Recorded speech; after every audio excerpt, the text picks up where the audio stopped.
Assalamualaikum warahmatullahi wabarakatuh. Salam sejahtera untuk kita bersama. Salam guru penggerak, bergerak, tergerak, menggerakkan.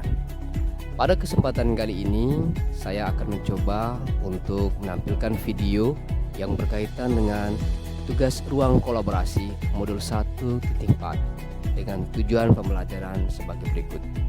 CGP dapat menganalisis kasus-kasus yang disediakan berdasarkan konsep-konsep inti dalam modul budaya positif bersama CGP lain dalam komunitas praktisi. Kemudian CGP dapat mempresentasikan hasil analisis studi kasus berdasarkan konsep-konsep inti dalam modul budaya positif.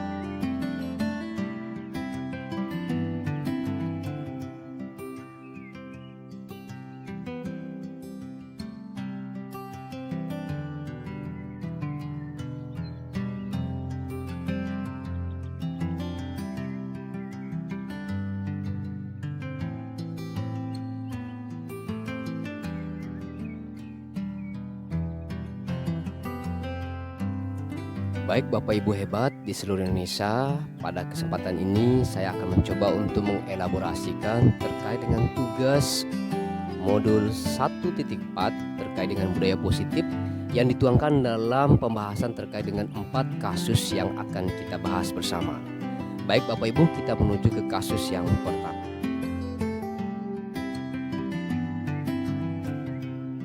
Baik Bapak Ibu, kita menuju ke kasus yang pertama. Pada kasus yang pertama terkait dengan kondisi Ibu Eni sebagai guru pengganti atas Ibu Santi yang saat itu mengalami kondisi sakit dan tidak bisa masuk untuk mengajar. Namun pada saat kondisi pembelajaran di kelas, Vivi dan Natali sebagai siswi pada saat itu memanfaatkan keadaan dengan menertawai dan tidak mengindahkan kehadiran Ibu Eni. Disitulah letak permasalahan dari kasus yang pertama.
Baik Bapak Ibu yang saya hormati, pada kasus pertama ini terdapat 2 poin yang menjadi perhatian kita, yaitu terkait dengan segitiga restitusi dan keyakinan kelas.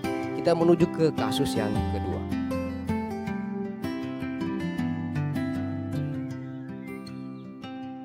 Pada kasus yang kedua yaitu kasus tentang Sabrina dan Lukman, di mana kondisi Sabrina yang mengalami terlambat bangun dan terburu-buru sampai di sekolah sehingga tidak dapat menggunakan sepatu yang berwarna hitam. Oleh karena itu, Pak Lukman pada saat itu menunggu depan kelas dan menegur Sabrina terkait dengan sepatu yang tidak digunakan oleh Sabrina, yaitu sepatu berwarna hitam. Namun Sabrina mencoba untuk membela diri dengan mengatakan bahwa kondisi rumah saya jauh sehingga tidak mampu untuk balik ke rumahnya. Namun pada saat itu Pak Lukman tetap bersikeras pada peraturan yang berlaku di sekolah.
Pada kasus yang kedua ini nampak jelas pada setiap poin pertanyaan mengacu kepada posisi kontrol dan nilai kebajikan yang muncul di dalam kasus tersebut.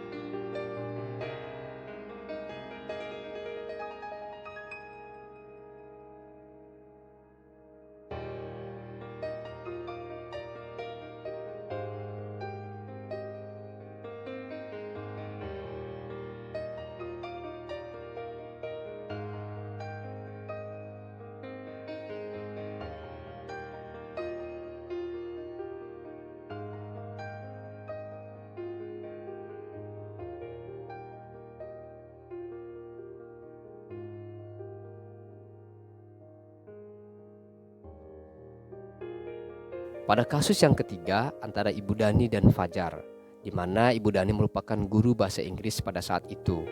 Fajar pada saat proses pembelajaran kondisinya tidur-tiduran dan tampak acuh pada pelajaran tersebut. Ibu Dani berusaha untuk memberikan pertanyaan kepada Fajar untuk dijawab dan maju ke depan dan menulisnya di papan tulis. Namun Fajar tampak malas-malasan dan tidak ingin maju ke depan, sehingga Fajar hanya diam terpaku sambil memegang buku bahasa Inggrisnya dan memainkan spidol di tangannya. Dalam kasus ini muncul beberapa pertanyaan yang nantinya akan kita lihat bersama pada video kali ini.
Dari kasus yang ketiga ini, kita dapat menangkap intisari dari permasalahan ini terkait dengan pemahaman tentang kebutuhan dasar dari seorang murid yang dalam hal ini Fajar, yang menginginkan adanya kesenangan pada mata pelajaran, kemudian kebebasan murid dalam pembelajaran dan rasa kasih sayang. Di samping itu juga pada kasus ketiga ini, kita dihadapkan dalam pembelajaran yang berkaitan dengan teori kontrol ataupun posisi kontrol yang diambil oleh Ibu Dani dalam hal menangani permasalahan Fajar. Baiklah Bapak Ibu, sampai pada kasus yang terakhir, yaitu kasus yang keempat, yaitu kasus antara Anto dan Dino, di mana mereka berdua saat itu bersamaan bermain basket di lapangan. Namun tiba-tiba dalam sebuah kejadian di mana Anto dan Dino mengalami pertengkaran adu mulut, Dino pun menjadi emosi dan mengadakan kontak fisik, kemudian menarik kemeja Anto dengan kasar sampai 3 kancing yang terlepas. Pada saat itu guru piket langsung melerai mereka dan membawa mereka ke ruang kepala sekolah. Ibu Suti sebagai kepala sekolah berusaha menenangkan keduanya, terutama Dino pada saat itu yang terlihat sedang marah sekali. Baik, pada kasus yang keempat ini tentu juga kita dihadapkan dengan beberapa pertanyaan yang nantinya kita akan lihat bersama pada video berikut ini.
Baik Bapak Ibu, pada kasus yang keempat ini sangat jelas kita dihadapkan dengan beberapa pertanyaan yang tentunya mengarahkan kita kepada materi pembahasan yang terkait dengan posisi kontrol dan nilai kebajikan yang muncul dalam kasus yang keempat ini. Baik Bapak Ibu yang saya hormati, demikianlah video singkat yang terkait dengan tugas ruang kolaborasi modul 1.4 terkait dengan budaya positif berdasarkan 4 kasus yang kita saksikan bersama. Semoga dalam kasus-kasus ini kita dapat menarik intisarinya dan dapat menginspirasi bagi kita semua dalam hal menangani setiap permasalahan yang ada pada murid kita masing-masing di sekolah, terkait dengan posisi kontrol kita, kemudian nilai kebajikan dari setiap kasus yang muncul, serta pemahaman kita bersama terkait dengan segitiga restitusi. Selamat belajar, selamat berproses. Semoga apa yang disaksikan bersama dapat bermanfaat dan menginspirasi kita bersama. Terima kasih.